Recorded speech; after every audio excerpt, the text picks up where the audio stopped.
ہمیں اپنی زندگی میں 7 چیزوں کو اپنا اصول بنا لینا چاہیے، اور یہ 7 چیزیں وہ ہیں جو ہماری زندگی کو ایک خوبصورت سانچے میں ڈھال کر کے ہمیں ایک پاکیزہ اور ستھرا انسان بنا دیتی ہے۔ پہلی چیز، التمسک بکتاب اللہ، اللہ کی کتاب سے جڑ جانا، وابستہ ہو جانا۔ جب ہم کتاب اللہ سے وابستہ ہو جائیں تو پھر ہمارے باطن کی اور نفس کی تربیت ہوتی ہے، اور پھر ہم وہ مطلوب انسان بنتے ہیں جو ہمارا رب ہم سے تقاضا کرتا ہے۔ تو اس لیے ہمیں اپنی زندگی میں اس چیز کو لازم کر لینا چاہیے کہ ہمارا کوئی بھی دن قرآن مجید کی تلاوت کے بغیر نہ گزرے۔ اپنے دن کا آغاز قرآن مجید کی تلاوت سے کیجیے۔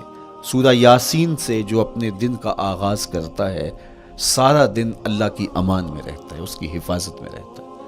اور اپنی شب کا آغاز سونے سے پہلے سورہ الملک کی تلاوت کریں، آپ ساری شب اللہ کی امان میں، اس کی حفاظت میں رہیں گے۔ اور قرآن مجید کو سمجھ کر اس کے مفاہیم و مطالب کے ساتھ ایک رکوع کم از کم پوری زندگی، اپنی زندگی کے نصاب میں آپ کتنا وقت مختلف امور کے لیے سر انجام دیتے ہیں۔ یہ کتاب انسانی ہدایت کے لیے، انسانی تربیت کے لیے، اس سے کوئی اور بہتر اور مؤثر جو ہے وہ نصاب نہیں ہو سکتا ہے۔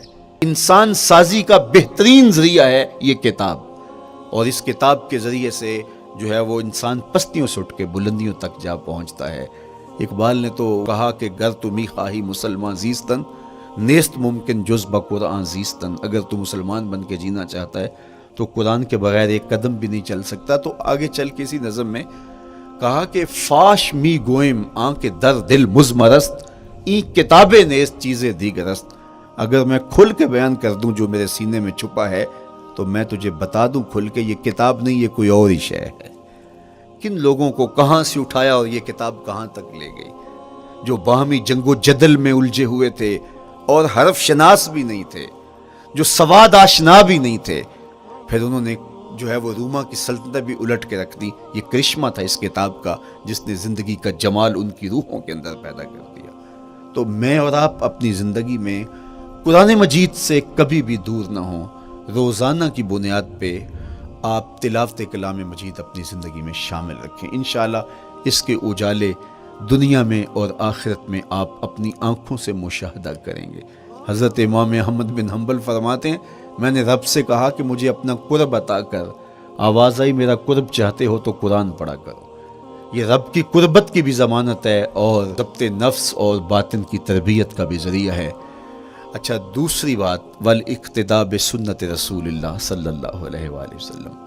ہمارے لیے بہترین نمونہ ہمارے حضور علیہ الصلوۃ والسلام کی زندگی ہے، حضور کے دیا ہوا نظام حیات ہے جس پر حضور نے خود عمل کر کے دکھایا۔ میرا عشق رسول، میری محبت رسول اس بات کا تقاضا کرتی ہے کہ میں ان کے طریقہ حیات کے مطابق اپنی زندگی گزاروں۔ اسلام دعوے کی بات نہیں کرتا، دلیل ہم سے مانگتا ہے۔ آج میں کہتا ہوں میں عاشق رسول ہوں، اور اتنا بڑا عاشق رسول ہوں کہ میرے جیسا زمانے میں دوسرا کوئی نہیں۔ میرے جذبات ایسے دکھائی دیتے ہیں، آسمان کو چیر دوں گا اور زمین کو پھاڑ دوں گا، لیکن ہمسایوں کے ساتھ میرا سلوک بتاتا ہے کہ میں عاشق رسول نہیں ہوں۔ دوستوں کے ساتھ میرا رویہ بتاتا ہے کہ میں عاشق رسول نہیں ہوں۔ میں کسی سے وعدہ کرتا ہوں اور پھر اس پہ پورا نہیں اتر پاتا، تو صاحب پھر آپ عاشق رسول نہیں ہیں، آپ کچھ اور ہیں۔ عشق رسول تو یہ ہے کہ میرے محبوب علیہ السلام نے کسی سے عہد کیا ہے کہ تمہارے آنے تک میں یہاں کھڑا ہوں، اور وہ جا کے بھول جاتا ہے، اور میرے حضور 3 دن وہاں منتظر رہتے ہیں۔ وہ اچانک گزرا اور دیکھا تو حضور علیہ الصلوۃ والسلام کھڑے ہیں، تو خود پریشان ہوا۔ صرف اتنی بات اسے کہی، صاحب تو نے مجھے مشکل میں ڈال دیا، تو نے مجھے مشقت میں ڈال دیا۔ عہد کیا ہے تو پھر اس کی پاسداری نبھا کے دکھائی۔ اللہ اکبر! میں اگر حضور سے محبت کرنے والا ہوں تو میرا رویہ بتائے کہ میں عاشق رسول ہوں۔ میری زبان پہ جھوٹ نہیں بول سکتی۔ آپ سے پوچھا گیا کہ مومن بزدلی کر سکتا ہے؟ کہا نہیں، بہادر ہوتا ہے، لیکن ہو سکتا ہے کبھی اس سے بزدلی سرزد بھی ہو جائے۔ پھر پوچھا گیا کہ مومن بخیل ہو سکتا ہے؟ کہا نہیں، سخی ہوتا ہے، لیکن ہو سکتا ہے کبھی اس سے بخل بھی سرزد ہو جائے۔ پھر تیسرا سوال حضور سے کیا گیا، مومن جھوٹا ہو سکتا ہے؟ فرمایا جھوٹا نہیں ہو سکتا، یہ پکی بات ہے، کہ مومن جھوٹ نہیں بول سکتا. میں اور آپ اپنے رویوں میں دیکھیں کہ ہم کھڑے کہاں ہیں. آج ہم ان جگہوں پہ بھی جھوٹ بولتے ہیں جہاں جھوٹ بولنا ہماری مجبوری بھی نہیں ہوتی، چونکہ یہ ہماری فطرت ثانیہ اور عادت بن چکا ہے، اور ہم اس کو برا ہی نہیں سمجھتے. جبکہ جھوٹ جب کوئی شخص بولتا ہے، حدیث پاک میں آتا ہے اس کے منہ سے بدبو نکلتی ہے، رحمت کے فرشتے 1 میل دور ہٹ جاتے ہیں اس سے. اور سویر سے شام تک جب ہمارے معمولات یہ ہوں تو پھر ہم کہاں کھڑے ہیں اور رحمت کے فرشتے کہاں کھڑے ہیں؟ تو حضور علیہ الصلوۃ والسلام کی سنت کا اتباع حضور کی محبت کی دلیل ہوگی. امام قرطبی نے لکھا ہے اللہ کی محبت کا کوئی دعویٰ کرے تو کیا دلیل ہوگی کہ یہ واقعی محب الہی ہے؟ تو کہا اللہ سے محبت کا دعویٰ کرنے والے کے لیے دلیل یہ ہے کہ وہ قرآن سے پیار کرے. قرآن سے پیار اور قرآن سے محبت کی دلیل یہ ہے کہ حضور کا پیار سینے میں رکھے. حضور سے محبت کی دلیل یہ ہے کہ سنت رسول سے پیار کرنے والا ہو، اور سنت رسول سے پیار کرنے کی دلیل یہ ہے کہ بدعات سے اجتناب کرنے والا ہو. ہر وہ طریقہ جو میرے حضور نے نہیں دیا اس کو اختیار نہ کرے، اس طریقے کو اختیار کرے جو حضور علیہ الصلوۃ والسلام کا عطا کرتا ہے. تیسری بات، عقل الحلال. یہ وہ بنیادی اصول ہیں جو ہماری زندگیوں میں اتر جانے چاہیے، اور ہم ایک صالح اور خوبصورت انسان بن کے اس معاشرے کا حصہ بن سکتے ہیں. عقل حلال زندگی میں شامل ہو تو زندگی کو جمال نصیب ہوتا ہے، اور باطن اور ظاہر کو طمانینت نصیب ہوتی ہے. اگر رزق پاک نہیں ہے تو آپ کعبے بھی جائیں تو وہاں بھی آپ محروم پلٹیں گے.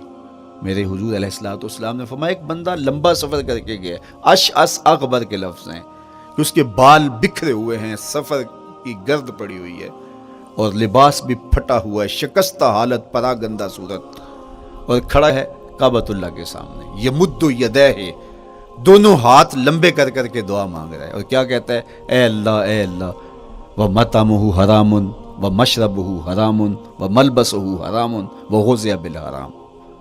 فرمایا اس کا کھانا حرام کا ہے، اس کا پینا حرام کا ہے، اس نے جو لباس پہنا ہے وہ حرام کا ہے. میرے حضور فرماتے ہیں بتاؤ اس کی دعا کیسے قبول ہوگی؟ اب لمبا سفر کاٹ کے حرم کعبہ میں پہنچے، غلاف کو پکڑ پکڑ کے دعائیں کر رہا ہے، لمبے لمبے ہاتھ کر کے دعائیں مانگ رہا ہے، ملتزم سے لپٹا ہوا ہے، حتیم میں سجدہ ریز ہو کے رو رو کے دعائیں مانگ رہا ہے، لیکن دعا قبول نہیں ہوتی. کیوں؟ اس لیے کہ اس کے پیٹ میں لقمہ حرام کا ہے، اس کے بدن پہ لباس حرام کا ہے. تو اسلام نے جتنا زور حلال کمانے، حلال کھانے اور حلال اختیار کرنے پر دیا ہے، تو ایک مومن اگر اسلام کے مبادیات سے بھی آگاہ ہو تو اس کی تو زندگی کے اندر جو ہے وہ حرام گھس ہی نہیں سکتا ہے، بلکہ وہ مشکوک سے بھی اجتناب کرے. چوتھی چیز، کف الاذی. اپنے آپ کو ایسا بناؤ کہ تمہارے وجود سے کسی کو ضرر اور تکلیف نہ پہنچے.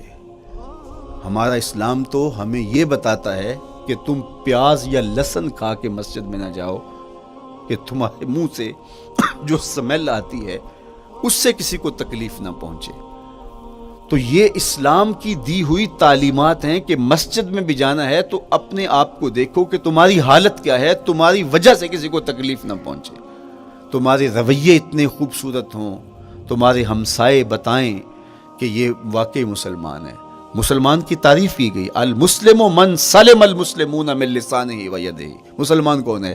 جس کے ہاتھ سے، جس کی زبان سے دوسرا مسلمان بھائی محفوظ ہے، تو وہ مسلمان ہے.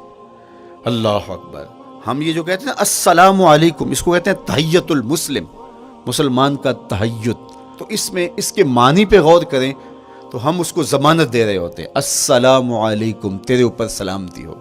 تو ہم اپنی جانب سے ضمانت دیتے ہیں میرے بھائی، میری طرف سے تیری عزت، تیری جان، تیری آبرو سلامت ہے. اب میری جانب سے تو پریشان نہیں ہونا، میں تجھے سلامتی کی ضمانت دیتا ہوں. اور وہ آگے سے کیا کہتا ہے؟ وعلیکم السلام. میرے بھائی پھر میری جانب سے بھی تیرا سب کچھ محفوظ ہے. اگر سلام کا مفہوم اچھی طرح ہماری روحوں میں اتر جائے تو پھر ایسا ہو نہیں سکتا کہ ہم جس کو السلام علیکم کہہ دیں پھر اس سے ہم دھوکہ کریں یا اس کی آبرو پہ حملہ آور ہوں یا اس کے مال پہ حملہ آور ہو جب السلام علیکم کہہ دیا. چونکہ جو ہمیں لفظ بولنے کے لیے کہا گئے اس کے پیچھے فلسفہ ہے لفظوں کا. یہ پھول ہیں، ان کو دیکھ کر سبحان اللہ کہنے کا کہا گیا ہے. پہاڑوں کو دیکھ کے اللہ اکبر کہنے کا کہا گیا ہے. پہاڑوں کو دیکھ کے سبحان اللہ کہہ دیں اور پھولوں کو دیکھ کے اللہ اکبر کہہ دیں، ایسا کیوں نہیں کہہ دیتے؟ لیکن نہیں، اس لیے کہ جب پہاڑوں کو دیکھتے ہیں تو دل میں ان کی ہیبت پیدا ہوتی ہے. اتنے بڑے پہاڑ، سمندر کو دیکھتے ہیں تو اس کی ہیبت پیدا ہوتی ہے. اتنا بڑا سمندر تا حد نظر پھیلا ہوا، تو جب اس کی بڑائی پیدا ہونے لگتی ہے تو فوراً پلٹایا گیا اللہ کی بڑائی کی طرف اور کہا بول اللہ اکبر، یہ نہیں میرا اللہ بڑا ہے. اور پھول کو جب دیکھا تو اس کی لطافت کی طرف الجھنے لگے.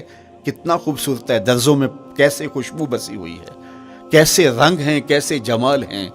اللہ اکبر. وہ کیا کسی نے کہا تھا نا کہ درزوں کی لطافت میں خوشبو نے اماں پائی، گل چیرنے والے نے کس شان سے چیرا ہے. تو کیا کمال ہے یار، کیا پتیاں ہیں، کیا رنگ ہے، کیا خوبصورتی ہے، کیا لطافت ہے. الجھنے لگے. کہا بول سبحان اللہ، یہ کیا ہے، جس نے رنگ بھرے ہیں وہ پاک ہے. تو تیرا دل الجھ نہ جائے. تو جو ہم بولتے ہیں لفظ جہاں بھی بولتے ہیں اس کے پیچھے ایک فلسفہ ہوتا ہے. السلام علیکم یہ تحیۃ المسلم ہے. جب ہم کسی کو کہتے ہیں السلام علیکم تو اس کو ہم نے ضمانت دے دی، بس بات ختم. اب جو ہے وہ میری جانب سے تو محفوظ ہے. لیکن ہم سلام بھی لے رہے ہوں گے اور ہاتھ بھی کاٹ رہے ہوں گے اور اس کی جیب بھی کاٹ رہے ہوں گے، پھر سلام نہیں لیا، ہم نے منافقت کی ہے. تو کف الاذی چوتھی چیز. اور پانچویں چیز اجتناب المعاصی، گناہوں سے اپنے آپ کو بچا کے رکھنا. نیکی کرنا بہت اہم ہے، لیکن نیکی کرنے سے زیادہ ہم اپنے آپ کو گناہوں سے بچانا ہے. چونکہ شر کی قوتیں ہمارے ساتھ جڑی ہوئی ہیں، اس لیے اپنے آپ کی حفاظت جب ہم کریں گے تو ہم ایک اچھی صورت میں آگے بڑھیں گے. اور چھٹی چیز وہ ہے التوبہ. توبہ تسلسل کے ساتھ کرتے رہیے. یہ تصور کہ بڑھاپے میں توبہ کریں گے، یہ تصور کہاں سے آیا؟ یا ہمارے ہاں آج کل یہ کلچر پیدا ہوا ہے کہ لیلۃ القدر یا شبرات کے دن سارے جڑ کے توبہ کرنے بیٹھ جاتے ہیں اور پورا سال اپنی مرضی کی زندگی گزارتے ہیں. ایسا نہیں ہے. میرے حضور کے دامن پہ ایک بھی گناہ کا دھبا نہیں تھا. ہم نبیوں کی عصمت کے قائل ہیں، کسی نبی پر کوئی گناہ کا دھبا نہیں ہوتا. اگر اس امکان کو بھی تسلیم کر لیا جائے تو ساری شریعت مشکوک ہو جاتی ہے. لیکن اس کے باوجود حضور فرمایا میں دن میں اللہ سے 100 بار توبہ کرتا ہوں. ایک دن میں 100 مرتبہ توبہ کرتا ہوں. میں اور آپ دیکھیں کہ ہم کیا اس معمول کو اپنی زندگی میں شامل کیے ہوئے ہیں. جب انسان توبہ کرتا ہے، جب غسل کر لیتا ہے نا ایک دفعہ، تو پھر وہ بچ بچ کے چلتا ہے کہ کوئی گرد دوبارہ پڑ نہ جائے. اور جب وہ لتھڑا ہوا ہو تو پھر اس کو پرواہ بھی نہیں ہوتی. اس لیے ہمیں بار بار غسل کرنے کی، بار بار توبہ کرنے کی تلقین کی گئی ہے تاکہ ہم پھر نئے گناہوں سے بچتے رہیں گے. تو اپنی زندگی میں توبہ کا تسلسل کیجئے. شام، سویرے، صبح بار بار اللہ سے توبہ کی اور رجوع کیجئے. اور آخری چیز ادا الحقوق، حقوق کا ادا کرنا. ہمارے ذمے جو حقوق عائد ہوتے ہیں وہ ہمارے والدین کے ہیں، وہ ہمارے بہن بھائیوں کے ہیں، وہ ہمارے دوستوں کے ہیں، ہمسایوں کے ہیں، ہمارے اساتذہ کے ہیں، کلاس فیلوز کے ہیں. وہ حقوق حتیٰ کہ جانوروں کے کیوں نہ ہوں تو ان حقوق کو ہم ادا کرنے والے دست بردار نہیں ہو سکتے ہم ان حقوق سے. یہ مومن کی زندگی ہے، یہ ہمارا نظم حیات ہے، یہ اسلام کا دیا ہوا منشور ہے، یہ طریقہ زندگی ہے کہ ہم ایک ایک کے حق کو ادا کرتے ہوئے اپنی زندگی کو بسر کریں.